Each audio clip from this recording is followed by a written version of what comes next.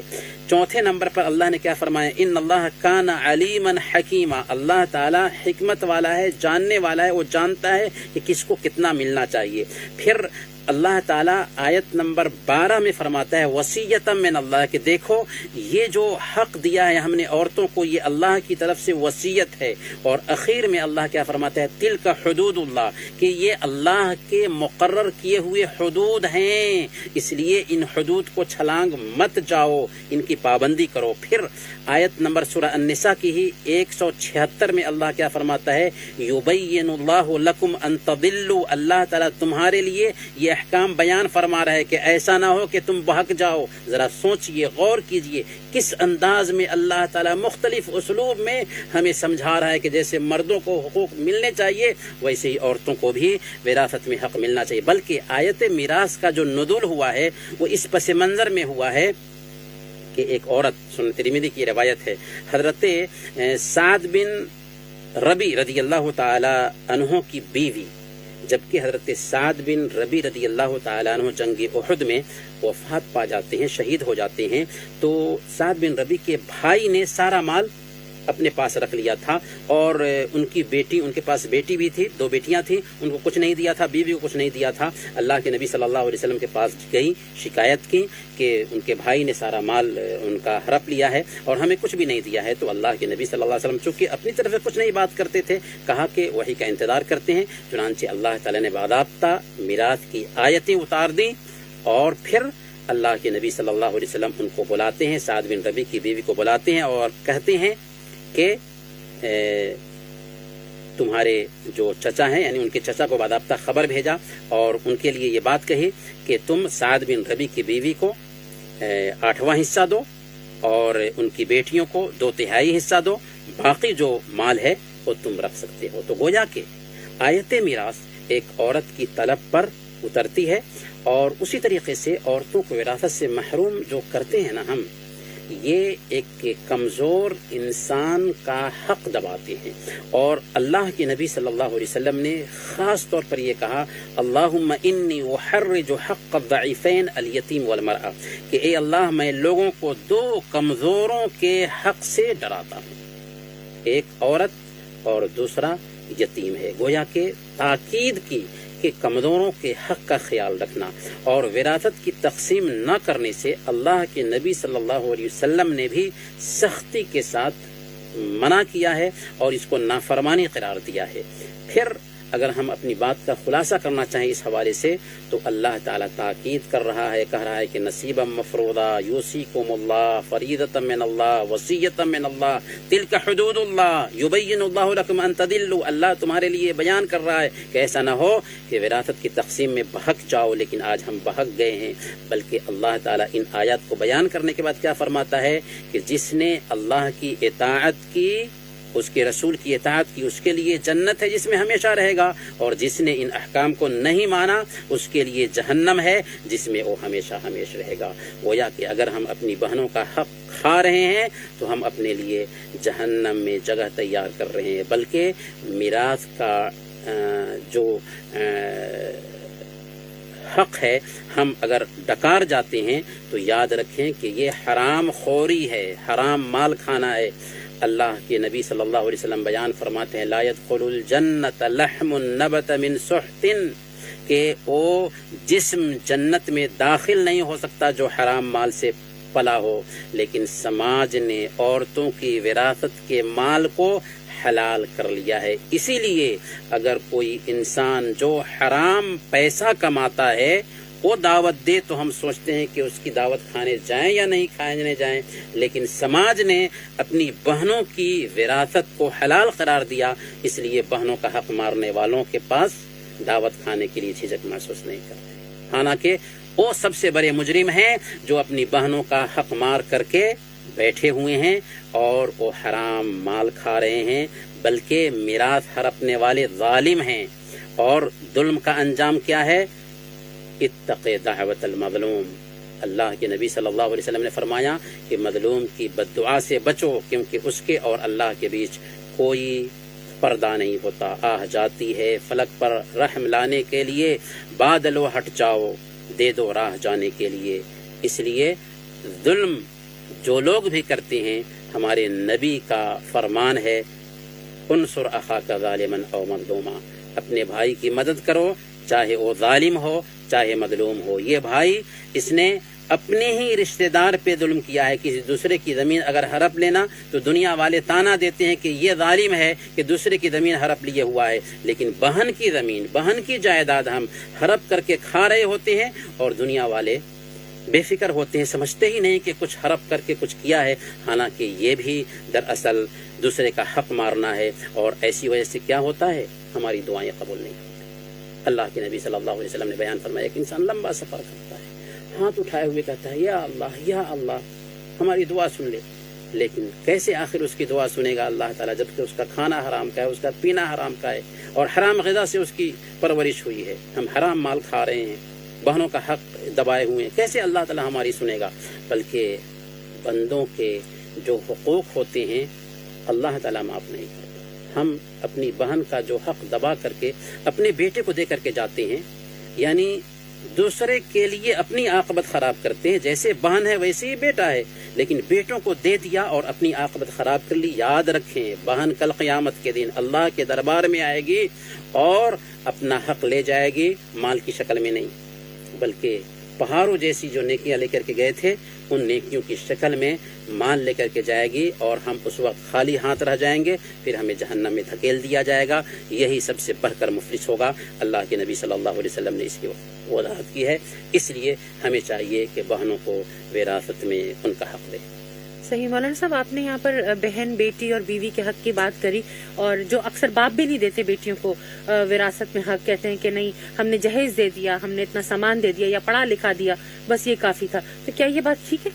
جی ہاں، بہت اہم سوال آپ نے کیا ہے کہ عام طور پر ایسی بہت ساری غلط فہمیاں لوگوں میں پائی جاتی ہیں جس کی وجہ سے یہ وراثت کی تقسیم نہیں ہو رہی. اس میں سے ایک غلط فہمی یہ بھی ہے کہ ہم نے جہیز دے دیا. دیکھیں، اگر آپ بچی کی تعلیم پہ خرچ کرتے ہیں یا شادی پہ خرچ کرتے ہیں تو یہ آپ کی ذمہ داری تھی. جی، آپ نے ذمہ داری نبھائی. آپ بچوں کو پڑھاتے نہیں ہیں، بلکہ کبھی کبھار بیٹے کو آپ پہ ڈاکٹر بنانا چاہ رہے تھے، بہت سارا پیسہ خرچ ہو گیا آپ کا بچے پہ. تو ویسے ہی بیٹی کی شادی کرنا یہ آپ کی ذمہ داری تھی، لہذا آپ نے ذمہ داری ادا کی. اگر بھائی بھی خرچ کرتا ہے بہن کی شادی پر تو اس کے اوپر وہ ذمہ داری تھی، اس نے ذمہ داری نبھائی ہے. اس لیے اس کی وجہ سے اگر کوئی کہتا ہے کہ ہم نے جہیز کا بہت سارا مال دے دیا تو اب ہم وراثت کے طور پر کیوں دیں، نہیں، بلکہ یہ ذمہ داری نبھائی تھی آپ نے. چاہے آپ زیادہ مال دیں چاہے نہ دیں، لیکن والد کے وفات پانے کے بعد بہرحال اس عورت کا حق رہ جاتا ہے. آپ غور کریں، ہم جو ہے نا ایسا کرتے ہیں کہ بہنوں کا حق دبا لیتے ہیں اور پھر یہ سوچتے ہیں کہ بہنیں تو آتی رہیں گی نا ہمارے پاس، وہ کھاتی رہیں گی ہمارے پاس، آئیں گی تو ہم ان کو کھلائیں گے پلائیں گے، ان کو سامان بھی دیں گے. لیکن یاد رکھیں، اگر آپ نے اپنے دوست سے 1 لاکھ روپیہ لیا ہے اور ہر دن آپ اپنے دوست کو بلا کر کے دعوت دیتے ہیں اور کھلاتے ہیں بریانی، اور 1 لاکھ آپ نے دبا کر رکھا ہوا ہے، تو کیا بریانی کھلا دینے سے 1 لاکھ اس کا قرض ادا ہو جائے گا؟ نہیں ہوگا. ویسے ہی آج ہمارا سماج کر رہا ہے. یہ حرام ہے، ناجائز ہے، ایسا نہیں ہونا چاہیے. تو آپ نے تو ایک نقطہ بیان کیا، اس کے علاوہ بھی بہت ساری چیزیں ہیں کہ اس کی وجہ سے ہم عام طور پر بچیوں کو یا بہنوں کو یا ماؤں کو ان کا حق نہیں دیتے. اور سب سے اہم چیز جو نقطہ ہے، چونکہ ہمارا وقت بھی ختم ہو رہا ہے، لیکن سب سے اہم نقطہ کیا ہے کہ اس کا شعور نہیں ہے اکثر لوگوں. اگر شعور ہوتا کہ واقعی اللہ تعالیٰ نے جیسے مردوں کا حق رکھا ہے ویسی عورتوں کا حق رکھا ہے، شعور یعنی ایک تو ہوتا ہے کہ نالج، لیکن نالج کے ساتھ ساتھ اللہ کی ایسی تاکید کہ اللہ نے سارا مسئلہ کلیئر کر دیا اور اس کے بعد تاکید پر تاکید بیان کی اپنی کتاب میں. تو اگر شعور آ جائے نا تو ابھی بھی ایسے بہت سارے لوگ ہیں کہ جن کو بتا دیا جاتا ہے کہ دیکھیں آپ کے گھر میں یہ حرام کا پیسہ ہے اور آپ غیر پر ظلم کرتے تو دنیا والے تھوکتے آپ کو، لیکن آپ اپنی بہن پر ظلم کر رہے ہیں، بہن ان کا بیٹی حق کھا رہے بیوی، ہیں۔ ہاں جی بالکل۔ بہن بیٹی، بالکل صحیح بات جی۔ کہا، صرف بہن نہیں، بیٹیوں کا بھی حق بیٹیوں ملتا ہے، کا۔ ماں کو بھی حق ملتا ہے، بالکل۔ دادی کو حق ملتا ہے، صحیح صحیح، سب کا تو حق۔ سب کا حق ہے، تو عورتوں، ان ساری عورتوں کو حق ملتا ہے۔ مولانا صاحب ایک آپ سے اور اس میں ایڈ کر دیں کیونکہ وقت بھی ختم ہو رہا ہے، جی۔ اکثر معاف کر دیتے ہیں اور خواتین کا دل نرم ہوتا ہے، کبھی معاف کر دیتی ہیں یا پھر کوئی پریشانی بتاتے ہیں تو دل معاف کر دیتی ہیں، بہت اہم یہ سوال، بہت امپورٹنٹ بہت چیز اہم ہے۔ سوال ہے۔ جی، دیکھیں عام طور پر جو معاف کرنے کا تصور ہے نا، یہ کہاں سے آیا ہے؟ یہ سماج نے ہمیں تصور دیا۔ صحیح، اگر آپ اسی بہن کو اس کا حق نکال کر دے دیں جی اور 1 سال کے بعد بہن سے مانگے، بہن آپ تو بالکل مالی اعتبار سے بے نیاز ہیں، آپ کا جو حصہ ہے ہمیں دے دیجیے، اگر وہ بہن دے دیتی ہے نا تو واقعی بہن نے معاف کیا۔ صحیح، نہیں دے گی بہن، کیوں نہیں دے گی؟ اس لیے نہیں دے گی کہ کسی کو اس کا حق دے دیتے ہیں تو حق پانے کے بعد وہ بہن آپ کو نہیں لوٹاتی، لیکن چونکہ سماج نے اس کو قائل کیا ہے کہ اگر میں نے مطالبہ کیا، اگر میں نے مانگ لیا تو کیا ہوگا کہ بھائی ہم کو نہیں پوچھیں گے، ہمارا خیال نہیں کریں گے، سماج تانا دے گا۔ سماج بھی ویسا بن گیا ہوا ہے نا، بالکل بالکل بالکل۔ سماج تانا دے گا، اس لیے اس کی طرف دھیان نہیں جاتا ہے۔ لہذا اگر آپ پہ اس طرح کا عذر پیش کرتے ہیں تو نہایت ہی گھٹیا عذر ہے۔